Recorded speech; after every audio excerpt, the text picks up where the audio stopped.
Hi. In the last video, I shared the quote from Alexander Solzhenitsyn that created a bit of a challenge for us. The lesson from that quotation that he wrote in the Gulag Archipelago was that, well, we can't really exile or reject or destroy all the people that we think are evil. And or the only way we could do that is if we did the same thing with ourselves. And the truth is that we all have that little capacity for evil or weakness inside of us. So that puts us into a really interesting challenge around forgiveness and accountability.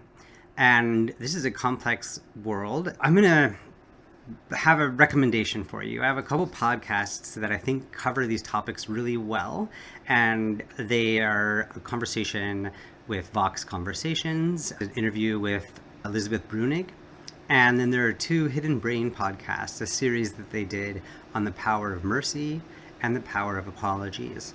So you can find links for those below, but I'm going to go ahead and give you a little bit of a summary of those and explain why I think they're important. I think this is going to be a two-part video, so hold tight. First of all, the reason why we need to think about forgiveness and accountability, I'm reminded a podcast that I did on Fractal Friends with Kazu Haga.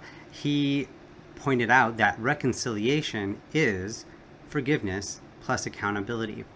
We'll get more into what accountability is soon, but this is important because, at least as far as I can tell, our political situation is in dire need of reconciliation. And it's not just our political situation, it cuts into our families, our relationships, and honestly just our capacity to function as a society. So let's just start with this question of what is forgiveness? Elizabeth Brunig gives a great definition of it. She says it is giving up the right to pursue recompense for harm. So basically, it's a way of saying, I don't need anything more from you. I'm done. I don't need more apologies. I don't need you to make any more amends or anything like that. I'm finished. The other part, though, it's interesting, is that it's not denying that harm happened. And she points out very clearly that it's not a mitigation of harm. It's not a denial that there was impact or that hurt happened or that someone really did something that was harmful. In fact, forgiveness only works if there is real harm. And I would say apologies are also only valid if there's real harm. But this is hard. We know that forgiveness is hard. So let me say a couple of reasons why we might want to do that. These come from both the Hidden Brain podcasts and Elizabeth Brunig's conversation in Vox. So first of all, when people are forgiven, there's great evidence that they are less likely to be repeat offenders. People who have committed crimes and been through court, when they are forgiven by the people who they harmed, they're statistically less likely to continue to do harm. So that's a great reason to forgive people, because it actually can make it so that there's less harm in the world. Another reason, when we give up on the recompense, when we decide to let go of needing more from the other person, we're breaking the cycle of infinite feud. Because as long as we're continuing to ask for something from the other person or need something for us to move on, then we're going to be stuck in a cycle. And this kind of perpetual feud where people are stuck in these situations is, well, again, a huge problem in our society right now. But we have to break that cycle if we're going to be a functional, pluralistic society, especially when we take into account the fact that if no one's forgivable, then none of us are forgivable because we've all done harm or hurt people in our lives. Another great way to think about forgiveness is that it's a certain way of moderating the situation. It's a way of tempering down. And this kind of moderation that comes out of forgiveness is the opposite of extremism. And I know a lot of people are concerned about extremism in our world right now, and so that's something that I also would pay attention to. The other thing is that when we hold a grudge against someone, we actually are deepening our contempt. Our hatred for them and anger towards them will get worse over time, which makes it even harder to get to that place of forgiveness. And I think, though, one of the most compelling reasons why forgiveness is worth the effort is because it gives agency to the person. Forgiveness is a personal choice. It's not the offender. They have nothing to do with it. It's not what my friends want. It's not my family or society want. If I decide to forgive someone, that is a personal choice that I'm making. Now, people feel empowered by the choice to not forgive.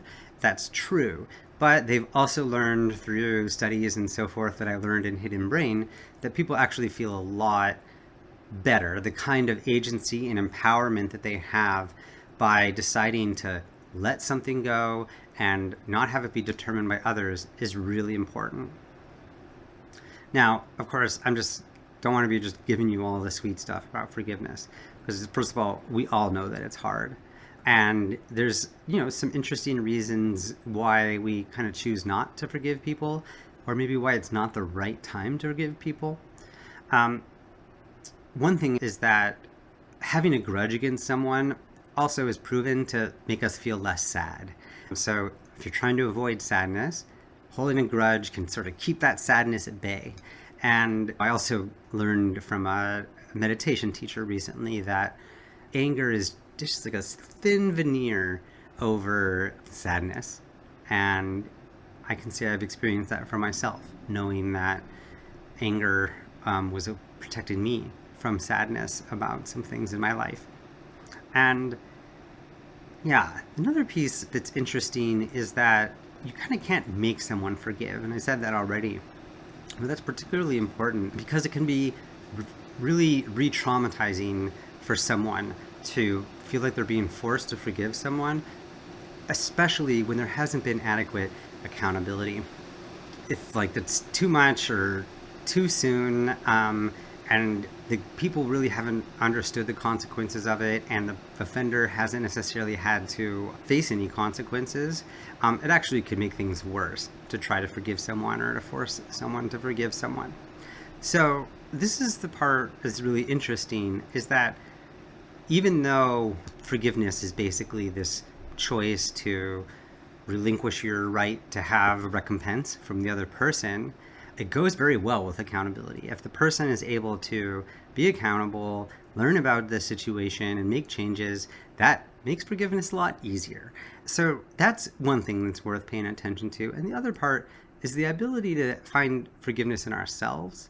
I think that that's something that can be really helpful in how we are able to forgive more, is figuring out that, wow, Elizabeth Bruning worked with people in death row and realized that